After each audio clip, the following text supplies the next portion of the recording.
Seigneur, nous te rendons grâce et nous te disons merci pour ton amour. Que tout l'honneur, la gloire te reviennent dans le nom puissant de Jésus. Je vous salue, bien-aimés frères et sœurs. Ce matin, nous allons parler de l'amour de Dieu.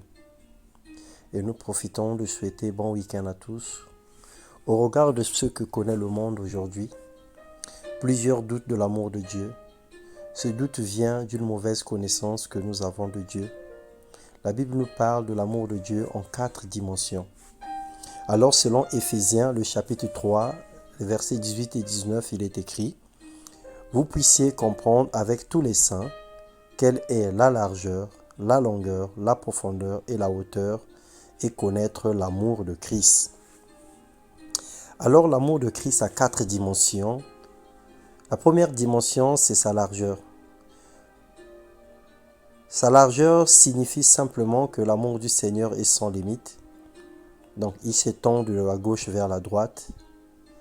Il ne dépend pas de l'apparence de celui qui s'approche de lui. Il sauve sans distinction de race, de sexe, ni de condition sociale. Le Seigneur sauve quiconque crie à lui. Il tend sa main à quiconque est dans le besoin. Selon Éphésiens 3, le chapitre 6, le verset 6 et Luc, le chapitre 10.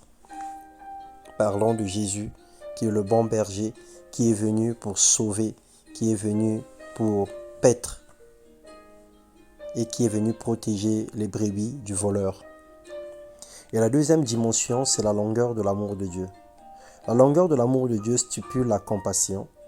Il nous aime malgré la présence du péché. Cet amour n'est pas conditionné ni lié à notre bon comportement. C'est un amour inconditionnel.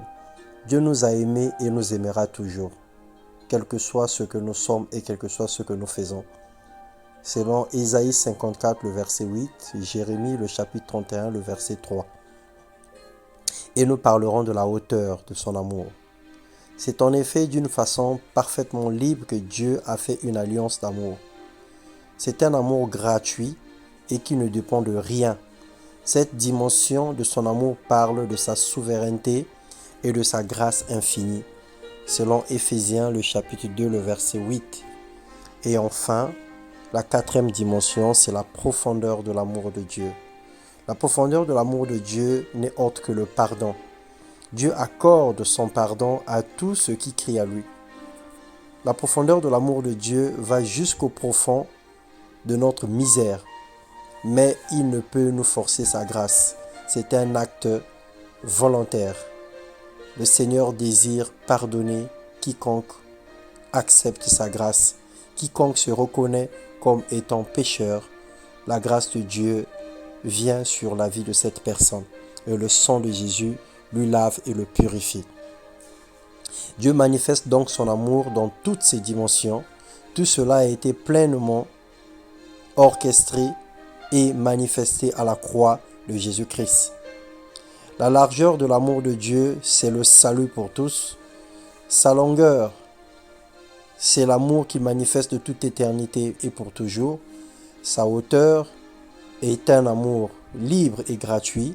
Et sa profondeur, c'est le pardon qui va jusque dans notre misère, quelles que soient les fautes que nous commettons.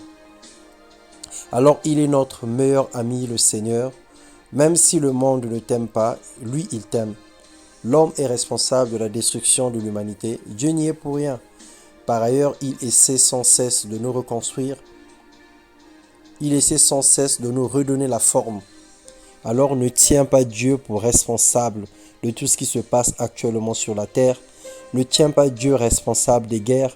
Ne tiens pas Dieu responsable des catastrophes. Ne tiens pas Dieu responsable des famines.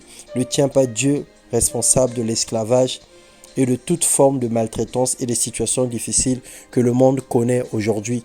Dieu a donné à chaque homme le pouvoir de choisir et tout est entre nos mains. Nous faisons des choix qui derrière nous emmènent les guerres parce que ces choix ôtent la paix autour des hommes. Nous faisons des choix qui nous emmènent des problèmes. Nous faisons des choix qui nous emmènent des maladies. Nous faisons des choix qui nous emmènent toute espèce de situation. Alors Dieu n'y est pour rien.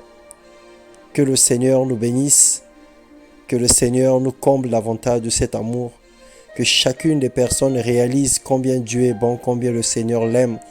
Que chaque personne réalise combien le Seigneur n'abandonne personne et qu'il est pour nous un refuge, qu'il est pour nous notre forteresse, notre bouclier. Dans le temps de malheur comme dans le temps de bonheur, il est celui qui nous guide et qui nous instruit. Que le Seigneur vous bénisse. Excellent week-end à vous tous. Dans le nom puissant du Seigneur Jésus-Christ. Amen.